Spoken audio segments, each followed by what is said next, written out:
Hello, and welcome to the School of Serenity. We are being broadcast on 4MTV. 4MTV is an initiative in North America that brings mindfulness to mental health awareness. The 4M's stand for mental health, migration, multi-language and culture, and mindfulness. And we are committed to practicing mindfulness beyond borders. I am your host, Kara Kihm. Lovely to be here with you today. I am an author, a psychotherapist, and a Reiki Master. And I have written a book about intuition and how my life radically transformed when I started following the voice of my intuition. And so my book is called Discovering Your Wings. I am so excited about our guest today. We have with us Chris Rinaldi, and she is a Reiki Master, teacher, and a psychotherapist as well. And she has an amazing private practice working to blend psychotherapy and Reiki, calling it psychotherapeutic Reiki, which is a really amazing gift for people to heal within the mind, the body, and the spirit. And so I'm so excited for you to be here today, Chris, and to share all about your work, because I do believe that this is the future of therapy, is really blending energy work and these holistic models. So welcome. Thanks for being here. Thank you for having me, Kara. Yeah. So I'd love for you to share with the audience about psychotherapeutic Reiki and really what that entails in your practice. Well, psychotherapeutic Reiki is the blend of regular kind of traditional talk therapy, where we would focus on cognitions, focus on underlying patterns, the stories that we tell ourselves, behavioral change, and then also integrating the spiritual practice of Reiki. The spiritual practice of Reiki actually addresses the subtle energetic system. So as we've learned with research and trauma, much of it is caught in the body. And so Reiki will address the nervous system and what traumas or stories are trapped in the body. And so it's really this integrative blend of being able to develop insight and also develop presence with what's coming up and being able to energetically move that out of the body and creating new patterns and new ways of being. Yes, absolutely. And I just love it because I'm so passionate about Reiki. You were one of the first people that I met in Asheville, and you brought me on in your Reiki practice, which is one of the greatest blessings of my life. Yay. So I've gotten to personally experience Reiki with you, receiving it from you, and also being a practitioner in your practice.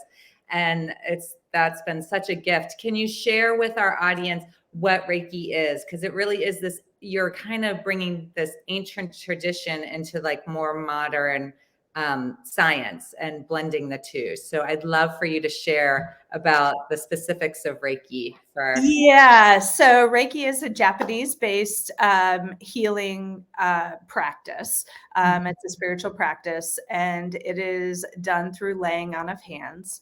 The best way I know how to describe it, it's more you have to experience it more than you can actually verbally describe it, is it's essentially a connection to source that comes through the body, and it carries a particular frequency with it.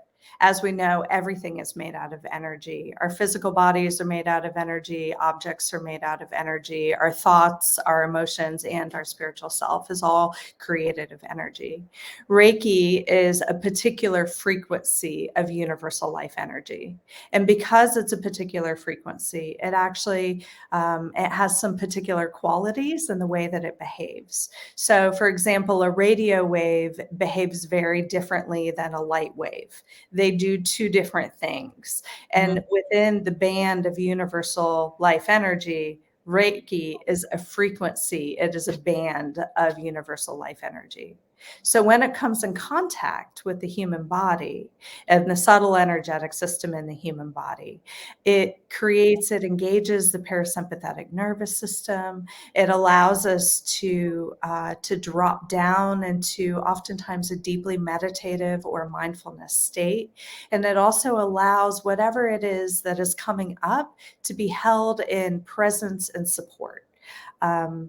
Because Reiki is done through hands-on, it doesn't have to be, it can also be done with distance, but doing hands-on Reiki, we also get the added benefit of human touch.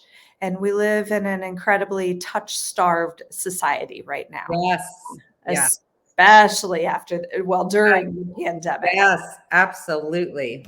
So there's this co-regulation that happens when we begin when we have the Reiki energy and we engage in Reiki. There's a co-regulation that happens between the practitioner and the person who's receiving the Reiki. Yes. So when you overlay therapy on top of that, we get to really we can kind of guide specifically where co-regulation needs to happen. So for example, we can target inner child work. We can send the Reiki to areas within the client that are still holding trauma from things that have happened. Mm-hmm. And oftentimes when we just develop this presence, this not needing to change it, but just simply being with while surrounding it with universal life energy, there's a really dramatic shift that occurs. Yes. Yeah, absolutely. And it's so interesting because I started my journey very much as a traditional psychotherapist. You see the client and you assess them, you diagnose them, then there's the medication piece, you work with someone, and it was just so traditional. And what I realized, I worked in psychiatric units, is that it wasn't working. I saw the same clients coming back for readmission over and over again.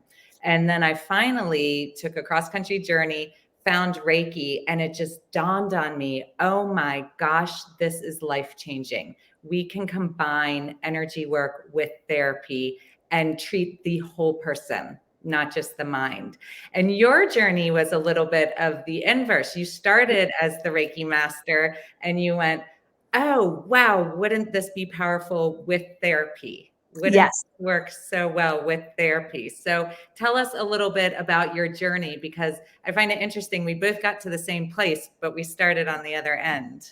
Yeah, absolutely. So my journey started with the very first time I received Reiki was 1997, I believe. And it was like a public Reiki share. It was my first semester at college and I wasn't in a great mental health space myself. And I didn't know what Reiki was. Someone had just invited me to this thing and I was like, okay. And so I went and I received maybe 10 minutes of hands-on Reiki. And I had a profound emotional response. Mm-hmm. I just really, and something within me just opened and I was kind of like, what was that? Yeah. And I often look back and that was such a pivotal point in my healing journey. You know, it was like something just clicked. And from that point on, I was kind of a convert, right? I wanted to learn more about Reiki. I wanted to learn more about energy work. I really, really was fascinated with how it had so deeply impacted me and how it deeply impacted other people. So then when I finally went on and I got my Reiki training and I opened up a private practice in 2014, I started working. I realized the people that I was working with were coming to me for anxiety and depression more than anything else. Yep. Simultaneously, I was also working with veterans. There were a number of veterans that were dealing with PTSD, a number of veterans that were female veterans that were dealing with military sexual trauma. And so the idea of physical touch and feeling calm and feeling safe and having a moment where they were not in a hypervigilant state and their parasympathetic nervous system was engaged. I started seeing that that Reiki sessions were having a profound impact on people who were coming either for kind of regular anxiety and depression, right? Or even more significant mental health issues. And so, as I worked with more and more people, I realized that I was limited in what I was able to offer them. That I wanted to go deeper. I wanted to be able to serve my clients in a much deeper way. And so that's what caused me to go back to graduate school. So I felt like I could really understand the holistic approach, not only spirit, not only the nervous system, but also, understanding about how the mind works, and what happens when we experience trauma within the nervous system and within the body. Right. Yes. And now you have a thriving practice at Insight Owl, and I mean, you're pretty much booked. Yes. You have. I am. You are. One thing about you, it doesn't matter if it's a Reiki practice, which I was a part of, or the psychotherapeutic Reiki. You are a brilliant practitioner, and people just flood to you. So you have a gift. I think that part of what it comes from is when we talk about Reiki, it can get really woo-woo, right? Yes. Mm-hmm. We talk about, energy and spirituality, and that's not always accessible to everybody. Yes. And I like, one of the things I think that I really, really try and focus on within my practice, and specifically within Reiki, is that I try and make it really accessible in a way, kind of really understandable, right? Like, it's okay for you not to understand exactly what's happening here, but let's talk about the experience of what's happening here. Yeah. Because Reiki is an incredibly experiential treatment. Again, like, there is deep healing that happens when we have a moment. If we go back to working with veterans with PTSD, Yes. it's something significant that happens when you are in a room with somebody. You feel 100% safe, and they're touching you, and your body just settles down. Yes. And whatever emotional experience you might have before or after is just held in reverence. That the whole human experience is held in reverence, whether it's, socially approved of or not. So many times, we have the should be's, or need to's. And so I really like to use not only talk therapy to address that, but also, to use Reiki to kind of address some of those underlying belief systems that we have as well. It helps kind of shake them loose a little bit. Yes, absolutely. And I know when I was working as a part of your business, and you sort of were training me a little bit, because I was new to Reiki. I mean, I was really just coming into it. I had just been attuned, but I wasn't practicing it as a practitioner. And one thing you shared with me is that many of us want touch, healthy touch, healing touch that's very, very appropriate. And there are some of us that the trauma wounds won't allow for that. And the beauty of Reiki is that we don't actually have to touch. I mean, we can go above them. We can work at the feet. We don't have to, for people who aren't comfortable with touch. And, there's that whole debate in therapy in general. But Reiki is so powerful that people can still access it if they have the trauma wounds that they're not comfortable with the physical touch. Yeah. And it's actually really fascinating as well that, at the beginning of a Reiki session, you always ask, are there any parts of your body? Yeah. You don't feel comfortable being touched on. And sometimes people will list areas. Yes. And then it's interesting that later I'll ask the same question, because it changes, right? Sometimes, from week to week, it might change. And they'll say no. They'll say, no, my body, it is safe, because Reiki is such safe touch. There's no manipulation of anything. It is really just carefully and with presence, holding very safe parts of the body, shoulders, tops of the head. And you made a really good point. During the pandemic, it's been really fascinating, the takeoff of distance Reiki, right? Mhm. Because we have, prior, you would always come into an office and you'd lay on a massage table and you'd have, Yeah. a full Reiki session like that. Whereas with the pandemic, that went away for a really long period of time. There wasn't a way for us to safely practice Reiki in person together, or so we thought in the beginning. Yes. And so kind of shifting over to doing distance Reiki sessions and having really, really similar experiences. Mhm. Having people say, I felt a shift. Yeah. I had this memory come up. I had an emotional release. I feel calmer now. Or in some cases, I feel more energized, according to whether the nervous system is hyper aroused or whether the nervous system is hypo aroused. Mhm. Reiki is really good at it self adjusts according to whatever the person is needing at that moment. Yes, absolutely. And that's been something that's been so profound for me. I've been all remote for 2 years now, practicing therapy and Reiki for 2 years. And I don't think I would have believed it had we not gone into this pandemic. The distance Reiki is just as powerful. And my clients have stayed with me and they have said that this is effective. I mean, I am still feeling these shifts, even though we're no longer meeting in person. Yes, yes, it's actually really amazing. I just did this. I did self-healing, like a self-care guided Reiki Uh-huh. workshop for a handful of therapists. Oh, Uh, cool. and it was lovely. It Yes. was just lovely. And it was only, 15 minutes long, but there was big shifts that happened to everybody that was present.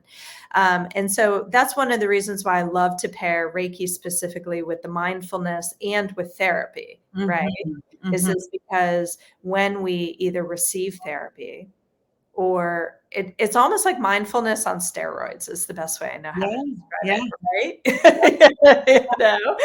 So it helps us become really, really present in this curious, compassionate, loving way with mm, whatever it is that's coming up. We mhm. don't need to fix it. We don't need to change it. We're just being present with it. And Yes, that in itself changes. yes, it does. Yes, absolutely. That's so powerful. Yes, and it was interesting when you had your Reiki practice, therapists were drawn to you. I mean, you were seeing tons of therapists, and so now I know you're sort of working on this new program to bring therapy, I mean, Reiki to therapists, right? Can you tell us a little bit about that? Yeah. So I love that you mentioned before, like the debate about touch Yes. in the psychotherapy community, Yep. right? Because Mhm. um, and there does have to be informed consent, big informed consent with our clients, Absolutely. right? We have to talk about this. We have to talk about boundaries, about what safe touch is, and really and about what Reiki is, right? Because Yes. this is a spiritual practice. It's interesting. Mindfulness is a spiritual practice. Yoga is a spiritual practice. And Mhm. they have slowly begun to work their way into mainstream psychotherapy, Yep. and I think Reiki is really doing the same. Yes. And that means we need training around it.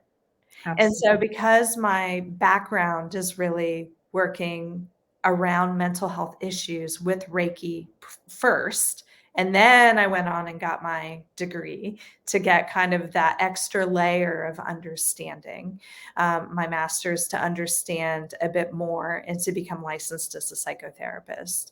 I Mhm. feel like really having a specialized program where we talk about how do we use Reiki as therapists, right? Yes. Yeah. Safely, ethically. How do we do the informed consent? How do we deal with touch? When is it contraindicated, right? Right. Yeah. How do we work with this new model of care Mhm. within the existing model so everybody stays safe? Right.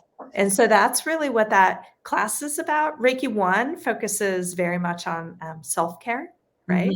Mm-hmm. Give from empty cups. Yes, absolutely. Within the psychotherapist community that burnout is rampant, especially after the pandemic. I know a lot of people are struggling. Yes. So that first level is really, it's a regular Reiki training, becoming attuned to Reiki, but then there's also really that focus on self-care. And then also the focus on learning how to develop presence with self, using your body as a fine-tuned instrument to understand what is happening with your clients and what is happening within yourself as well, Mm-hmm. right? Mm-hmm. To Yes. be a healthy psychotherapist, right? We need to be able to like actually hold both. We Yes. need to be able to attune to our clients, Yep. know what's going on within our own selves, our own complicated lives, Yes. and yet hold them both without necessarily letting one or the other dysregulate us, right? Yes. Absolutely, absolutely. And that's such a good point. A lot of people who are drawn to energy work and some of these spiritual practices, myself included, you are empaths. And so Yes. I notice sometimes when I'm giving Reiki, if the client is anxious, I'll just feel a wave of anxiety just Yes. pulsate in my body. And I have to go, is this mine or is this theirs? Yes. Grief. I've started crying because I feel their grief so deeply. And Yes. so I think training the practitioners, the therapists, there's a real energetic boundary piece needed there. Also. Yes. Yes. And then that extra layer, right? How to care for myself when I do become overwhelmed with somebody else's feelings. Yes. And it's interesting. So attunement, I love that in Reiki, we call it, attunements as well, right? Which means to bring into harmony, to bring, to carry the same frequency. And when human beings attune to one another, we feel seen. We feel heard. And that is a huge experience for somebody who has never felt seen or heard before. And that relationship in and of itself, that experience in and of itself, I think is really deeply what creates the therapeutic relationship. The reason why, what is it? I think it's 30% of therapeutic outcomes is associated with the therapeutic relationship. And it has to do with how well can we attune with that particular client? How well can we bring our body and our feelings into resonance with what they're feeling without becoming overwhelmed ourselves? Yes. Because that helps co-regulate their nervous system in such a way that healing occurs, right? Yes. Yes. Yes. There's an extra layer of transference here when you're talking about energy work on top of just traditional therapy. Yeah. Yeah. So then with the second level of Reiki for therapists, again, it's the Usui Reiki tradition. So then we learn about really the emotional, mental healing aspects. We add in the symbols, and we build our Reiki toolbox, and we kind of take it to the next level. That's also where we learn distance Reiki as well. Yeah. So then after Reiki II, we really we can start. I feel comfortable with therapists starting to work with clients. We talk a lot about the ethics and about what it means to be a Reiki practitioner, a psychotherapeutic Reiki practitioner with clients. And then the Reiki Master teacher level is again for being kind of teaching them how can you teach other people, and also that higher kind of spiritual frequency level that comes through you when you become attuned as a Reiki Master as well.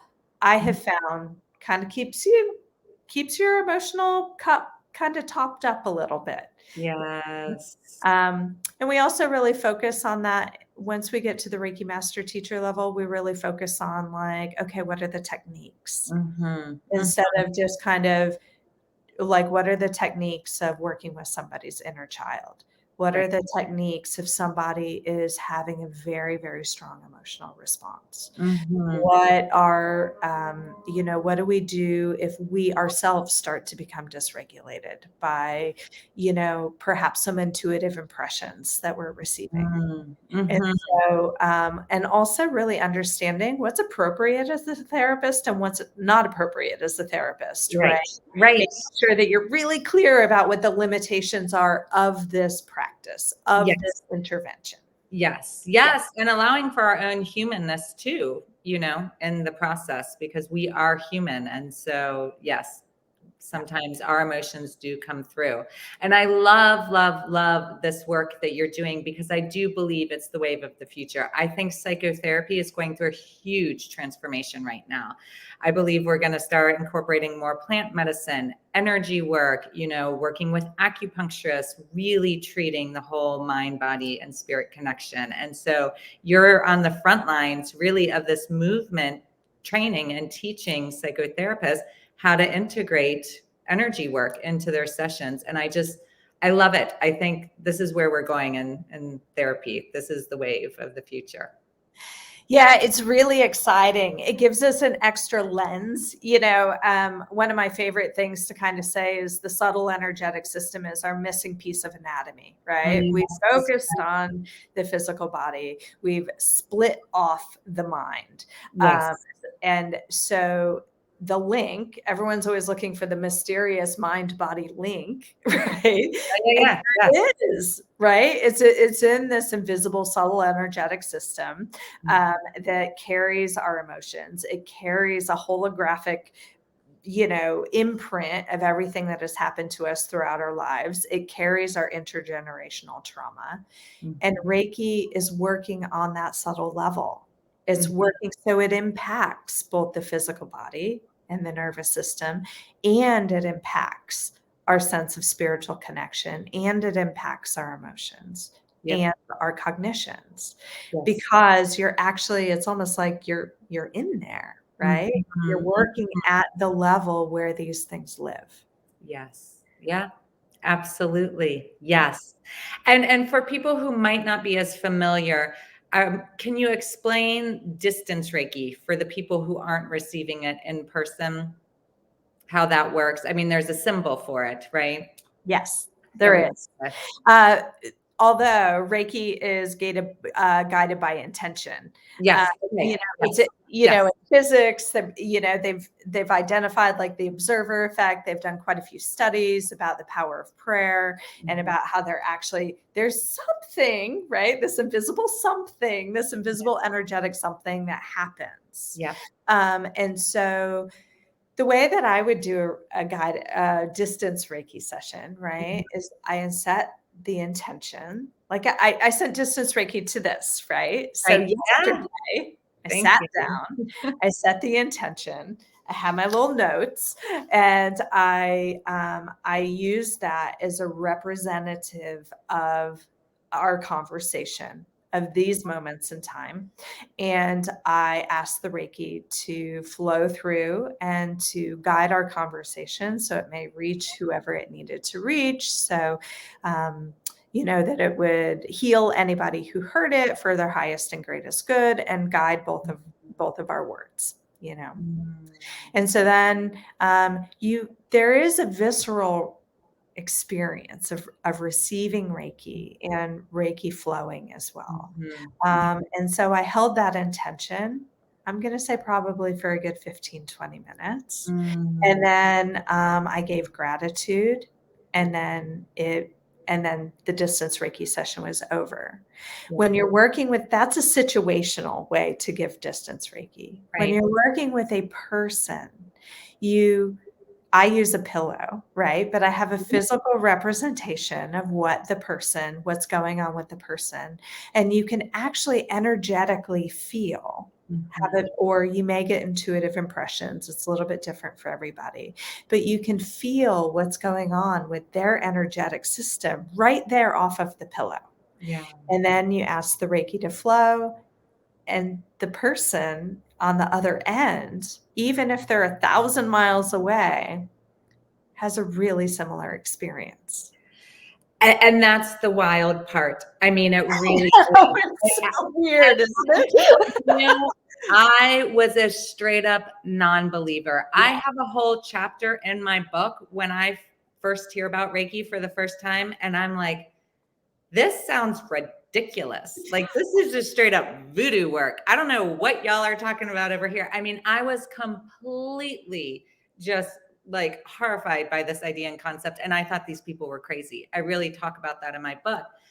But once you experience it and once you have your own individual encounter with it, you can't deny it anymore.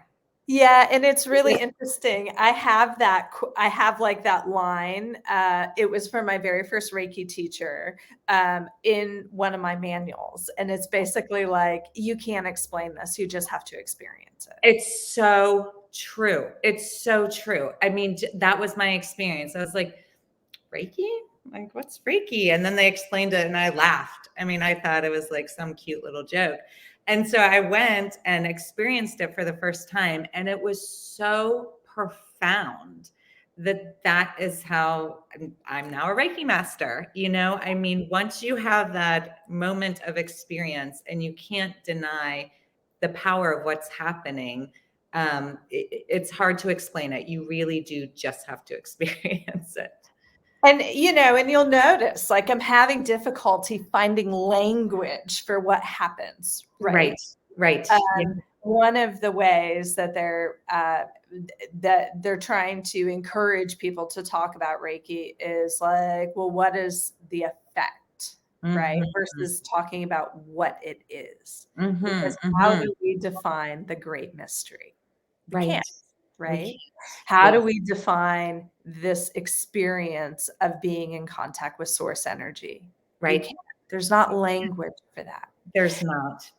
We can explain, we can research, we can document what happens to the nervous system, what the subjective experience is with reduced anxiety, with reduced depression, with, so those are the things. It's interesting, like Reiki research is really in its infancy.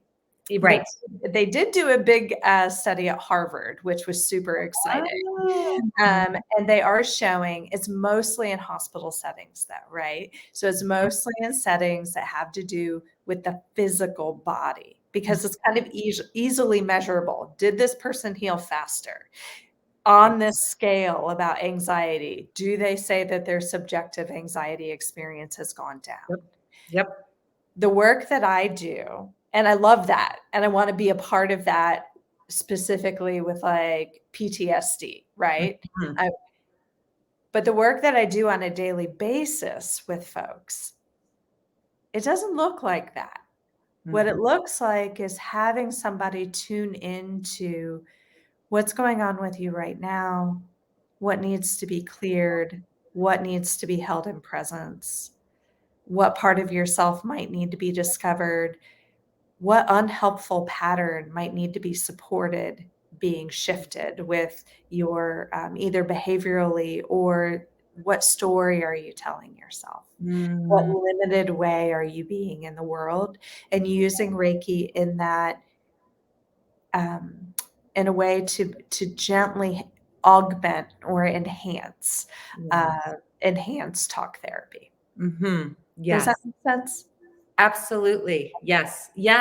And I love how you brought up that it is being studied because that is happening. And that's where I first started catching on there was something to this. I first learned about Reiki in Portland, Oregon. And the woman leading the training that I went to shared that they have Reiki Masters on the oncology unit working with the patients. And so I thought, wow, this can't be that voodoo if hospitals believe that this is beneficial. And of course, Portland, Oregon was a place that would have that. I don't think many places have caught on yet. They do now. Yes, it's actually amazing. They have it at the Cleveland Clinic. I mean, yes, it's really exciting. And I love that so basically what they figured out is that if we can lower stress in the body, if we can lower anxiety, if we can lift depression, then the physical body healing outcomes, right, are improved, right? Because it's all interrelated. And so it's interesting that out of all the studies, many of them say the one thing that we can document is the subjective experience of anxiety went down. Mm, wow. They felt calmer. Wow. There's, with distance Reiki and with in-person Reiki, right? Yes. Yes. So, and so I think that really, that matters. If I have somebody come into my office I know I've shown up for therapy systems therapy sessions where I'm dysregulated when I walk Oh, in the door, yes. I'm Yes. anxious just getting there. Absolutely. Right. And so sometimes, or I come in and I'm blank. I'm in the hypoarousal. There's Mhm. nothing there, Mhm. Reiki actually, when I have clients come in that are in that state, we'll actually do Reiki first and talk second. Or sometimes we'll do Reiki while we're talking on the table Yes. to Yep. help regulate the nervous system in a healthy way. So then more insight can be gained. Oh, More, there's so much that can come up when we're able to bring the nervous system into that window of tolerance.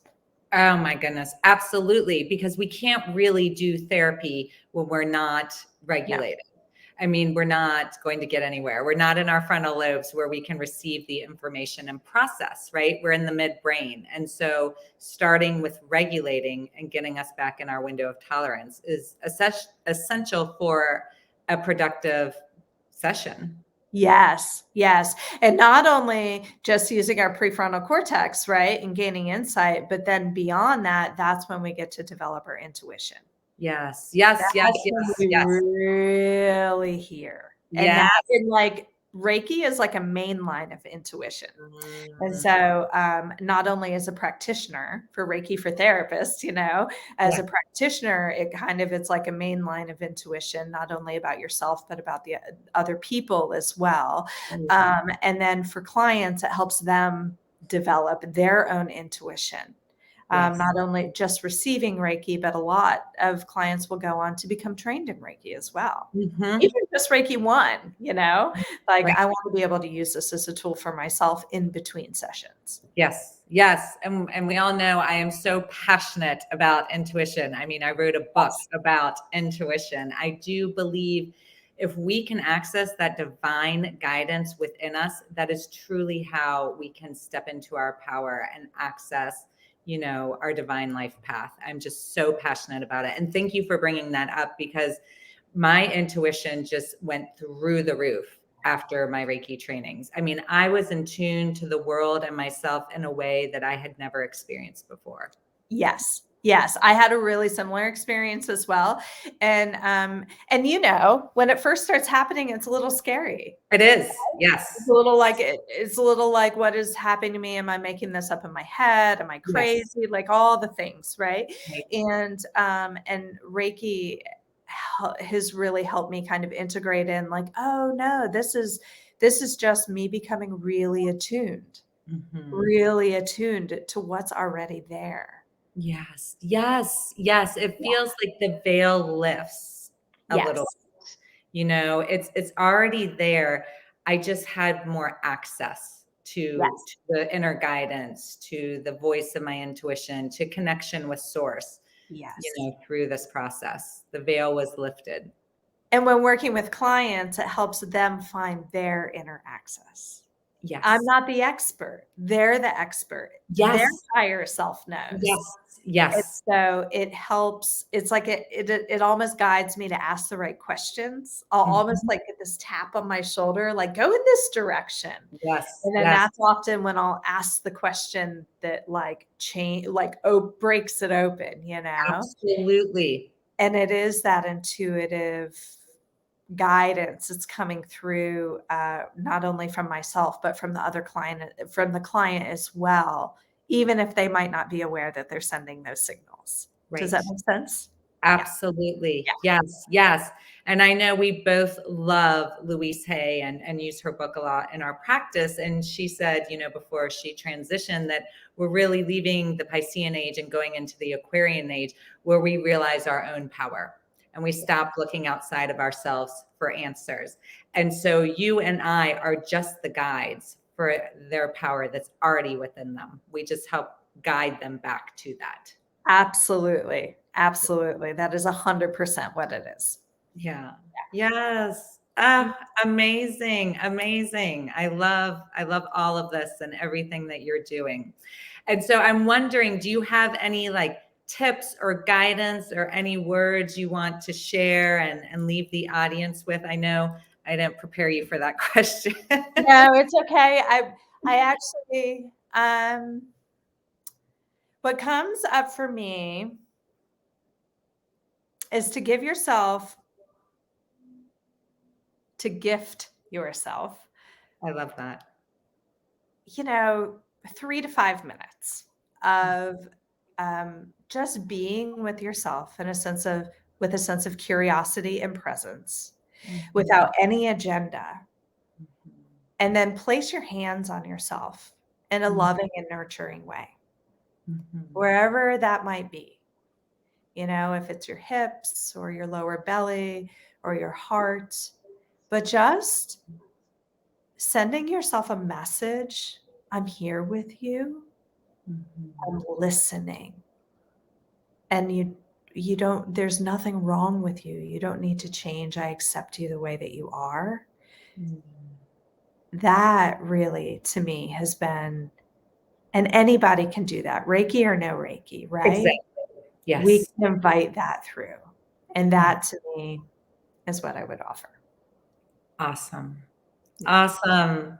Thank you, Chris. Thank you so much. Thanks for having me on, Kara. Oh my gosh. I mean, I adore you. I think the world of you. I love you. It is such a gift for me to have you on the show and to talk about this, because you're really how I got started in Asheville. I mean, just in private practice and flourishing in my career. So it just feels so symbolic to have you on the show and to share, the direction that you've gone in. And I know your practice is full, but how can people find you, and what are you doing that they could maybe access and be a part of? I actually have a few spots that just opened up. Okay, great. I'm actually, so you can reach me at www.insight-owl.com. And then if you're interested in the Reiki classes, it's reikifortherapists.com. And then I actually have a third one, which is Return to Balance with Reiki.com. Yep. Yes. Yeah, absolutely. I have all three. I have the psychotherapeutic Reiki, the teaching, and then just also just a regular Reiki session to bring us back into balance. Yeah, awesome. Well, thank you for sharing your wisdom with us today and for being a part of the show. It's really special. Thanks for having me on. Yeah, okay. Many blessings. Bye.